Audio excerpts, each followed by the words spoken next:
구글 클라우드 온보드 행사에 오신 여러분을 환영합니다. 안녕하세요. 오늘은 구글 클라우드의 기초 및 구글 클라우드를 활용한 빅데이터 분석과 머신러닝에 대한 이야기를 하고자 합니다. 평소에 클라우드, 빅데이터, 머신러닝 등의 주제에 관심이 있으셨다면 오늘 잘 오셨습니다. 먼저 제 소개를 드리고 시작하겠습니다. 저는 구글에서 테크니컬 어카운트 매니저로 일하고 있는 제이입니다. 이렇게 만나 뵙게 되어 반갑습니다. 오늘 행사는 저를 포함해 구글에서 테크니컬 솔루션 엔지니어로 일하고 계신 이고은님, 그리고 커스터머 엔지니어로 일하고 계신 김종옥님, 김일호님이 함께 세션을 진행할 예정입니다. 그럼 오늘의 일정에 대해 살펴보겠습니다. 오늘은 크게 총 4개의 모듈로 구성되어 있습니다. 첫 번째 모듈에서는 GCP를 활용한 빅데이터 및 머신러닝 소개라고 하는 주제로 전반적인 내용에 대해 제가 여러분께 소개해 드리려고 합니다. 10분 휴식 후에 이어서 두 번째 모듈 GCP를 활용한 빅데이터 분석이라고 하는 주제로 이고은님께서 진행하실 예정이고, 그 후에 30분 정도 점심을 드시고 오후 1시부터 세 번째 모듈 GCP를 활용한 데이터 파이프라인 및 시각화에 대해 김종옥님께서 세션을 진행해 주실 예정입니다. 마지막으로 GCP를 활용한 머신러닝이라고 하는 주제로 김밀론님께서 모듈 4를 진행해 주실 예정입니다. 약 총 4시간 동안 진행되는 이벤트로서 짧지 않은 시간이기도 합니다만 오늘 세션에서 다양한 내용들을 다룰 예정이오니 끝까지 잘 들어주시면 감사하겠습니다. 오늘 세션들이 업무를 하시는 데 있어 많은 도움이 되셨으면 좋겠습니다. 참고로 온보드 행사는 매년 전 세계 수십 개의 도시에서 진행되는 이벤트입니다. 한국뿐만 아니라 다양한 도시에서 행사가 진행되고 있으며 원래는 오프라인 기반의 행사였으나 코로나로 인해 현재는 온라인으로 진행되고 있습니다. 나중에 코로나가 끝나고 오프라인으로 여러 행사들에서 직접 뵐 수 있는 날이 왔으면 좋겠습니다. 온보드는 말 그대로 온보딩을 위한 세션입니다. GCP가 처음이신 분들, 빅데이터 혹은 머신러닝이 처음이신 분들에게 적합한 세션이라고 생각해 주시면 됩니다. 또한 이렇게 온라인으로 세션이 진행이 되고 이벤트 당일부터 약 한 달간 무료로 이용 가능한 퀵랩스 링크가 등록하신 메일을 통해 제공됩니다. 따라서 내일이나 오늘 오후에 시간 되실 때 오늘 세션에서 다룬 내용들을 직접 실습해 보시길 바랍니다. 또한 조금 더 심화된 과정을 원하시는 분들을 위해 추가적인 트레이닝 정보를 제공하고 있습니다. 관심 있으신 분들은 cloud.google.com/트레이닝 페이지를 참고하시기 바랍니다. 자, 그럼 본격적으로 세션을 시작해 보겠습니다. 모듈 1에서는 구글 클라우드를 활용한 빅데이터 분석 및 머신러닝에 대해 알아볼까 합니다. 너무나도 당연한 이야기겠지만 매년 데이터는 점점 증가하고 있습니다. 지금 발표를 하는 이 순간에도 아마 어딘가에는 다양한 데이터들이 계속 저장되고 있을 겁니다. 다만 그 수많은 데이터 중에 단 1%의 데이터만이 실제로 분석에 사용되고 있다고 합니다. 데이터는 폭발적으로 증가하고 있는 데 비해 실제로 분석되는 데이터는 아직까지 매우 작기 때문에 향후 분석에 대한 수요가 지속적으로 늘어날 것으로 보고 있습니다. 이러한 분석에 대한 수요가 늘어나면 마찬가지로 데이터 분석가 혹은 데이터 엔지니어, 데이터 과학자들이 더 많이 필요해집니다. 보통 데이터 엔지니어는 데이터 분석의 기초를 마련하는 일들을 합니다. 이를 토대로 분석가가 데이터를 분석을 하거나 혹은 ML 엔지니어들이 머신러닝 모델을 적용하여 실질적인 문제를 해결하는 일들을 합니다. 그 외에도 조금 더 객관적인 의사결정을 위해 데이터 기반의 의사결정을 하는 데 대한 어떤 좀 추가적인 니즈도 점차 늘고 있습니다. 이러한 의사결정은 비즈니스에 상당히 중요한 역할을 하기도 합니다. 그렇기 때문에 데이터 기술에 대한 관심은 시간이 갈수록 점점 더 커질 수밖에 없습니다. 앞서 보여드렸던 데이터 기술 관련 엔지니어들이 하는 과제들은 어떤 것들이 있을까요? 보시는 것처럼 기존 데이터 워크로드 마이그레이션 혹은 규모가 굉장히 큰 데이터 세트를 분석한다거나 준실시간 데이터 기반 의사결정을 위해 스트리밍 데이터 파이프라인을 구축하거나 혹은 머신러닝을 적용하여 특정 문제를 해결하는 일들을 합니다.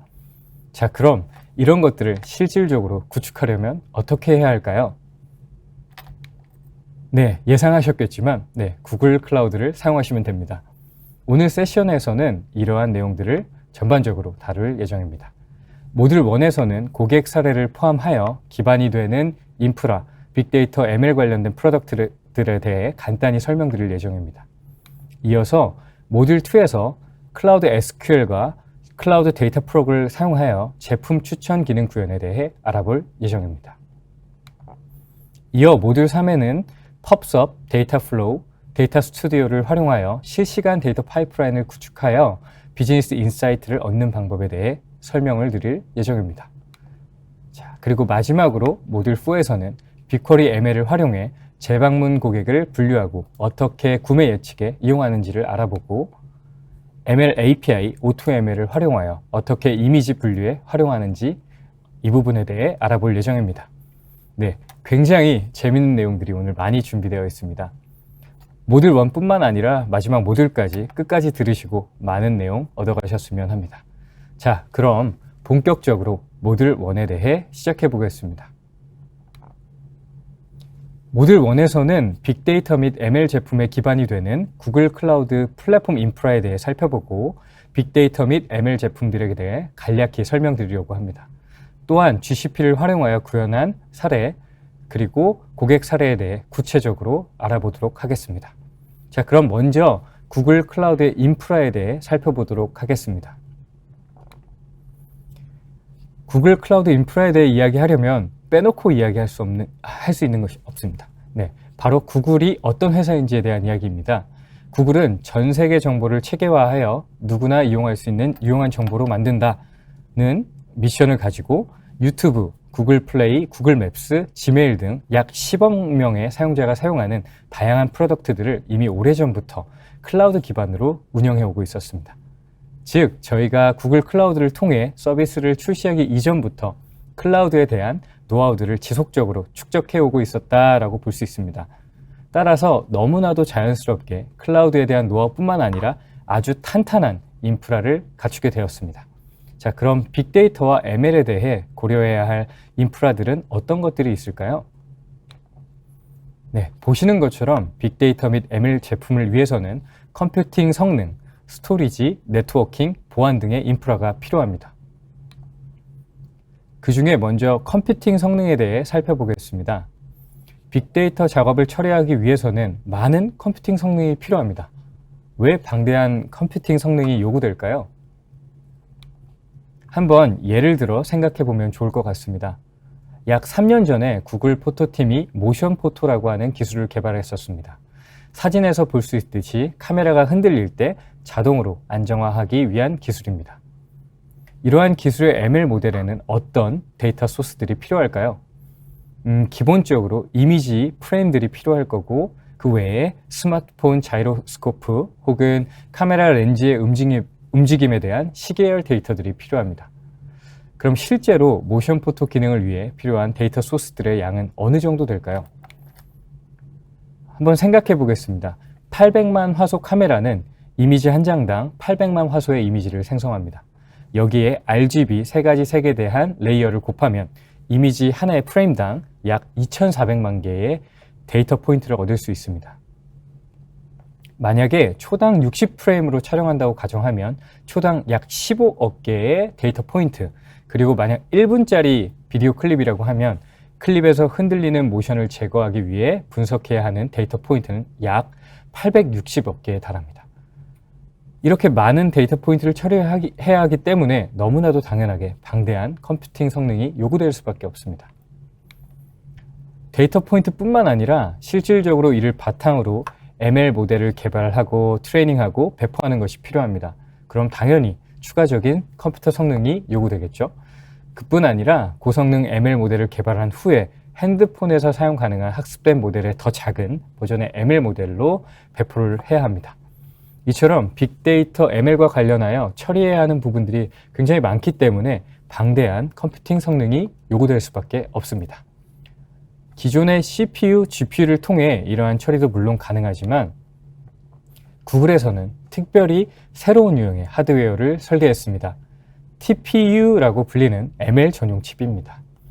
기존의 CPU 또는 GPU보다 조금 더 ML 워크로드를 처리하는 데 최적화된 칩이라고 보시면 됩니다.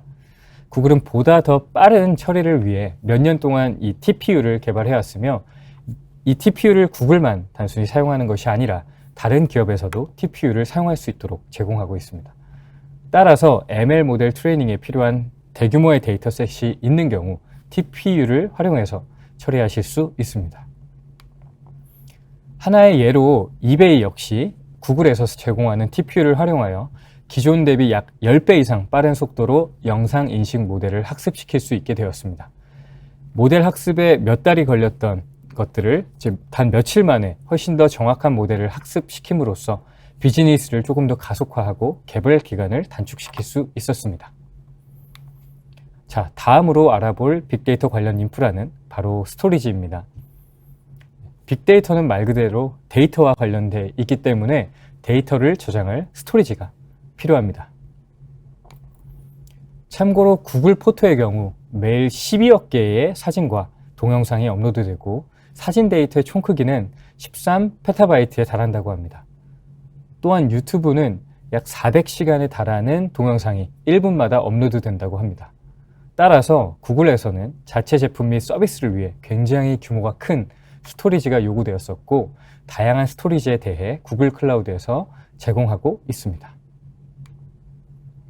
포토 혹은 비디오와 같이 사진, 동영상과 같은 비정형 데이터의 경우 구글 클라우드 스토리지를 활용하실 수 있습니다. 스포티파이, 비메오, 에버노트, 코카콜라 등이 클라우드 스토리지를 이미 사용하고 있습니다. 또한 굉장히 좋은 내구성을 제공합니다. 특히 구글 클라우드 스토리지는 아주 손쉽게 사용이 가능합니다. 화면이 조금 작지만 보시는 것처럼 구글 클라우드 웹 콘솔에서 클릭 몇 번으로 스토리지 버킷을 생성할 수 있습니다. 큰 노력 없이도 아주 손쉽게 내구성이 강하고 큰 규모의 데이터를 저장할 수 있는 스토리지를 매우 쉽게 확보하실 수 있습니다. 또한 화면에서 보시는 것처럼 CLI 명령을 통해서도 아주 간단하게 하나의 명령어를 통해 스토리지 버킷을 만들 수도 있습니다. 스토리지 버킷을 생성하신 이후에 그럼 어떻게 데이터를 클라우드에 저장할 수 있을까요? 만약 웹 콘솔을 통해 진행하신다면 아주 간단하게 드래그 앤 드랍을 통해 작은 규모의 데이터를 손쉽게 옮길 수 있습니다. 또한 큰 데이터셋이나 자동화가 필요한 데이터들은 GSUtil 명령어 툴을 사용하여 보시는 것처럼 손쉽게 데이터를 저장할 수 있습니다. 비정형 데이터뿐 아니라 화면에서 보시는 것처럼 구글 클라우드는 매우 다양한 종류의 데이터를 위한 여러 솔루션들을 제공하고 있습니다. 비정형 데이터의 경우 구글 클라우드 스토리지를 사용하시면 되고요. 정형 데이터의 경우 데이터가 분석용이냐 아니면 트랜잭션용이냐에 따라 다양한 옵션들을 제공하고 있습니다. 현재 사용하고 계신 워크로드의 성격에 맞춰 구글 클라우드에서 제공하는 데이터 제품들을 선택하셔서 사용하시면 됩니다. 자, 지금까지 컴퓨팅과 스토리지에 대해 알아보았습니다. 다음으로는 네트워킹에 대해 알아보도록 하겠습니다. 구글의 경우 화면에서 보시는 것처럼 바다를 가로지르는 수천 마일의 광섬유 케이블을 가지고 있습니다. 특히 전 세계의 구글 데이터 센터를 통해 매일 전 세계의 인터넷 트래픽의 약 40%를 전송하고 있다고 합니다. 지구상에서 가장 큰 네트워크이며 계속해서 성장하고 있습니다. 앞서 보셨던 컴퓨팅 그리고 스토리지뿐만 아니라 네트워크의 경우도 얼마나 구글이 많은 노하우를 가지고 있는지를 짐작하실 수 있으실 겁니다. 특히 빅쿼리의 아키텍처로서 많이 소개가 되고 있기도 합니다만 컴퓨팅과 데이터를 분리하여 처리해도 전혀 문제가 되지 않을 만큼 빠르고 충분한 내부 네트워크를 가지고 있습니다. 주피터라 불리는 구글 데이터 센터 내부 네트워크는 약 10만 대의 컴퓨터가 10GB/s 이상의 속도로 데이터 센터의 다른 컴퓨터와 통신할 수 있도록 충분한 대역폭을 제공하고 있습니다. 이는 한 머신의 컴퓨팅과 노드를 모두 가져야 하는 한계를 극복하게 해줍니다. 데이터 센터 내에서 통신하는 것뿐만 아니라 전 세계에서 발생하는 데이터들을 수집해야 하는 상황이라고 가정한다면 퍼블릭 인터넷과 구글의 데이터 센터와의 네트워크 속도도 굉장히 중요해집니다.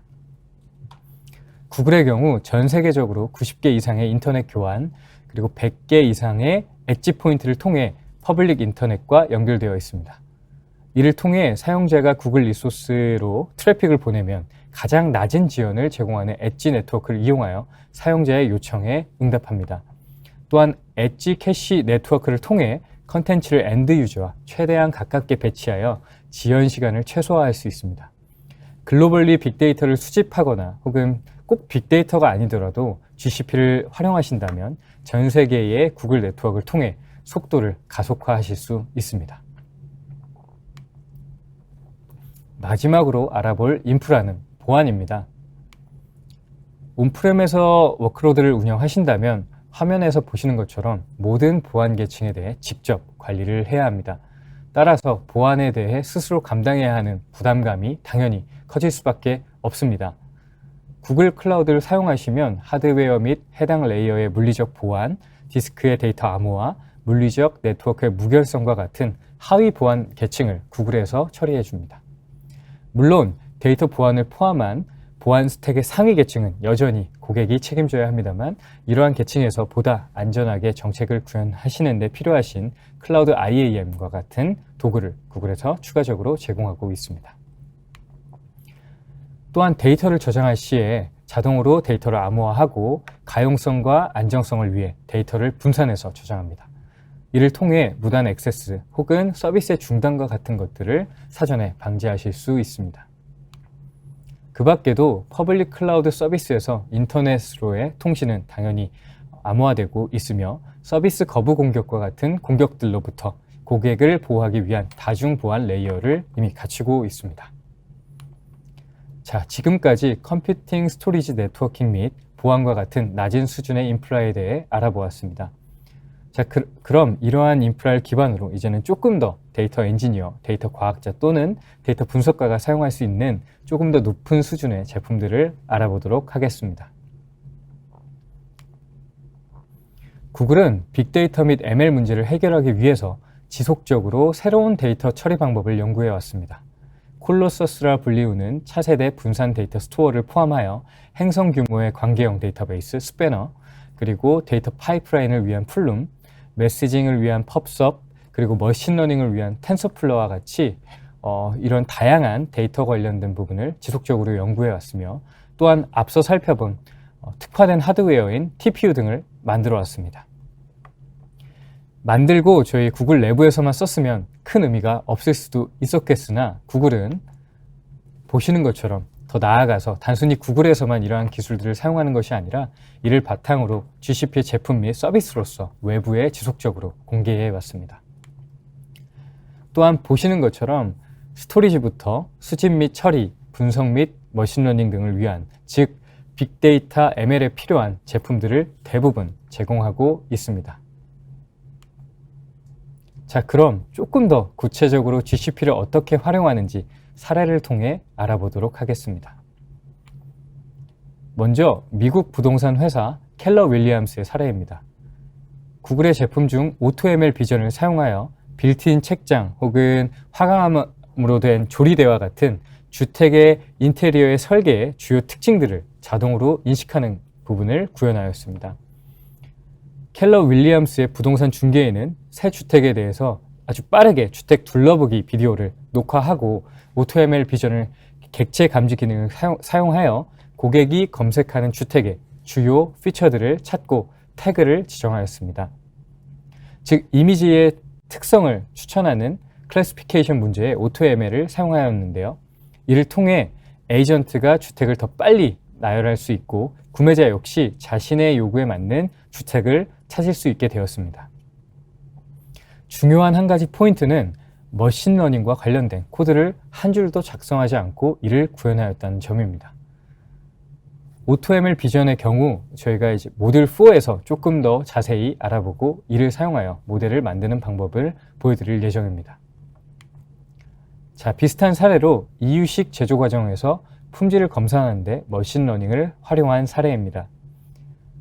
이유식 제조업체 QP에서는 공장 과정에서 이미지 인식을 활용하여 저품질의 감자 큐브를 감지하는 솔루션을 구축하였습니다. 공장 제조 과정에서 사람이 직접 해야 하는 일을 머신러닝을 활용하여 대신하게끔 하여 비용과 부담을 많이 줄인 사례입니다. 자, 마지막으로 알아볼 사례는 영국의 온라인 식료품 슈퍼마켓인 오카도의 사례입니다. 오카도는 NLP, Natural Language Process, 즉 자연어 처리를 활용하여 고객의 이메일에 대해 분석하고 고객의 감정과 메시지의 내용에 따라 적절한 부서로 메일을 자동으로 라우팅하는 프로세스를 구축하였습니다. 기존에는 중앙화된 부서에서 일일이 메일 내용을 확인하고 관련된 부서에 메일을 포워딩을 했었는데요. 이제는 NLP를 통해 적절한 부서로 자동으로 메일을 포워딩하게 함으로써 불필요한 커뮤니케이션 비용을 줄이고 고객 서비스의 지연을 해소하였습니다.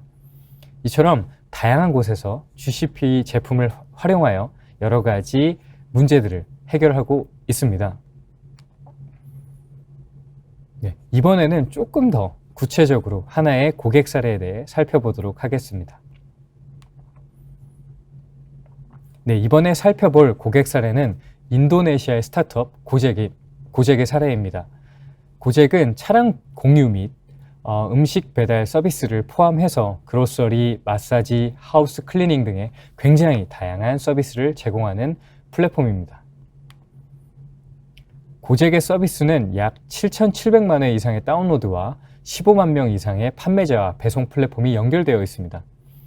또한 100만 명이 넘는 운전자가 50개 도시에서 상품을 배달하고 차량 서비스를 제공하고 있습니다. 따라서 굉장히 규모가 큰데요. 하루에 5TB 이상 분석을 위한 데이터를 관리하고 있다고 합니다.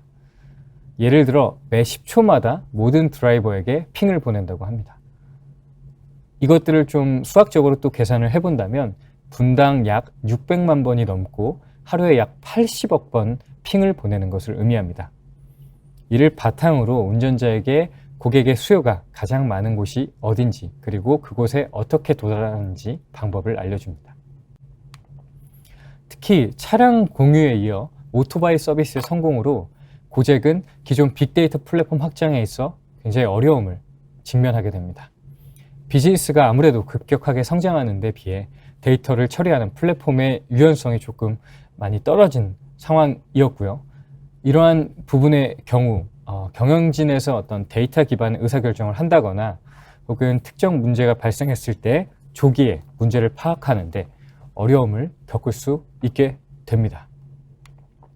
이러한 문제를 해결하기 위해 고젝은 데이터 파이프라인을 GCP로 마이그레이션하는 것을 결정하였습니다. 고젝의 데이터 엔지니어링 팀은 클라우드 데이터 플로우를 사용하여 스트리밍 데이터를 처리하고 실시간 비즈니스 인사이트를 위해 구글 빅쿼리를 선택하였습니다. 보시는 것이 고젝의 아키텍처입니다.